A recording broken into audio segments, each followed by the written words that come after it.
Hi, just a short message up front. I wanted to say thank you very much to all those who have subscribed to my channel. We reached the 500 while I was making this video.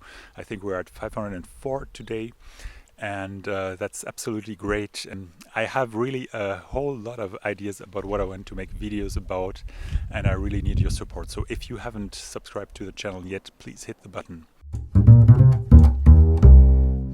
Hi, I'm Hervé Jeanne. Welcome to a new video on the String Metrics channel. Today I'm going to present strings called Compas 180 by Velvet Strings.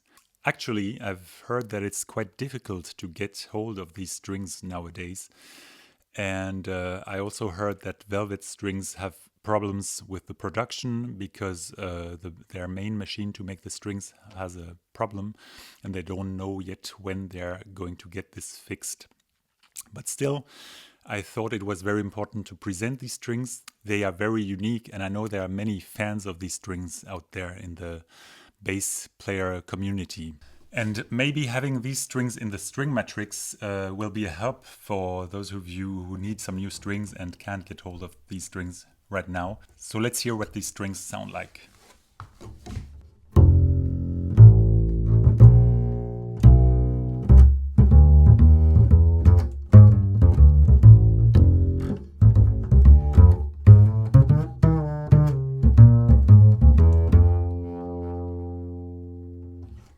I'm going to play the whole range.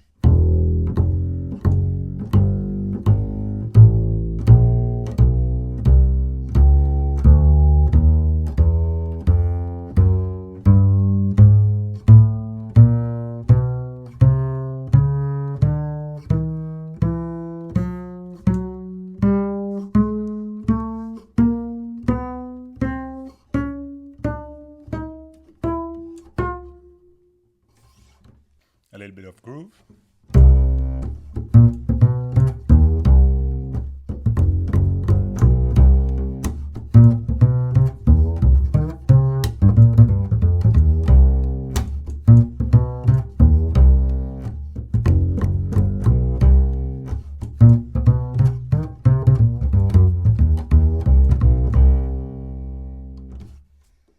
I don't know if you can slap them.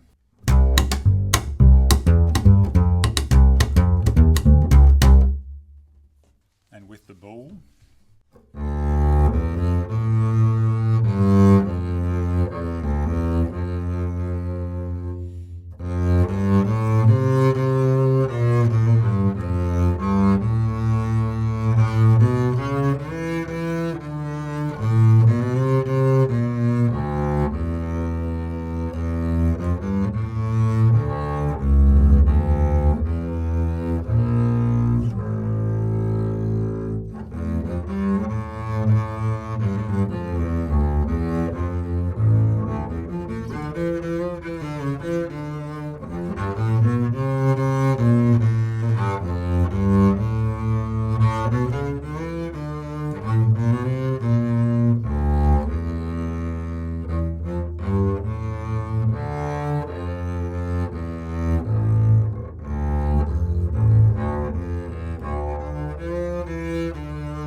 So originally, these strings were meant to be the classical strings in the Velvet Strings catalog, but quickly many jazz players found out that they are very nice to pluck, to play pizzicato, so they turned out to be a very in-demand hybrid string. What I love about these strings is that they have a very open sound. You feel that the bass is free to resonate in some way. Also, you could say that these strings give you nearly everything that a string like a Thomastic spiral core gives you, plus a little bit more. So you have the really nice growly sustain.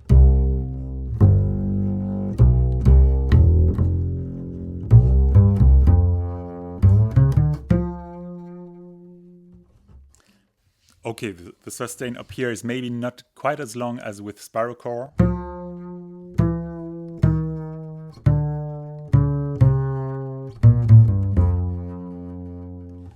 But for many bass players, this is a nice feature because it makes these strings a little bit closer to the gut type of sound. You can play singing melodies with these strings.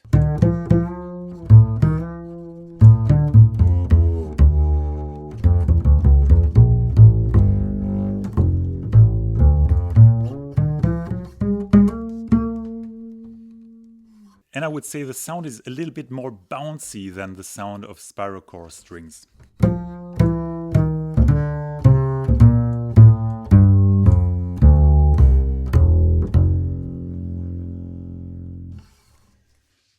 I would describe the tone of the Compas 180 as being transparent and elegant in some way. In comparison to metal strings like spirochore, maybe the spirochores have a sound that is more, a little bit fuller in the center of the tone, a little bit stronger, tighter maybe. So it's a matter of taste. Both strings sound beautiful. The strings are really nice to bow, of course, because they were made for bowing. So these strings are really unique, and when fellow bass players came up to me and asked me what strings could I buy now since I can't get the Velvet Compas 180 anymore, I didn't have a real tip to really replace 200% these strings. There's one more thing I want to say about these strings. They don't have the ball ends that you know from most strings to attach them at the tailpiece. You have to make a special knot, and I think the reason why they did this is that velvet strings shouldn't have the core of the string to go around the axis of the tuners. So this way you can really adjust the length of the string exactly so that this doesn't happen. The tension of the strings is quite low, definitely lower than spirochore mittel, and maybe also a little lower than spirochore weich. So you can play it with a slightly higher action than usual metal strings. And the gauge of the strings is a little bit thicker than what you know of normal metal strings. As a conclusion, I would say these strings are really fantastic hybrid strings with a unique sound character. They have a little bit of a gut feel because they are bouncy. They are not very thumpy, but have a nice bounce and a beautiful, unique sound. Plus, they bow very nicely. So I can understand that they have many fans, and I hope that Velvet Strings will soon find a possibility to produce them again. Okay, thank you for watching. See you very soon. Bye bye.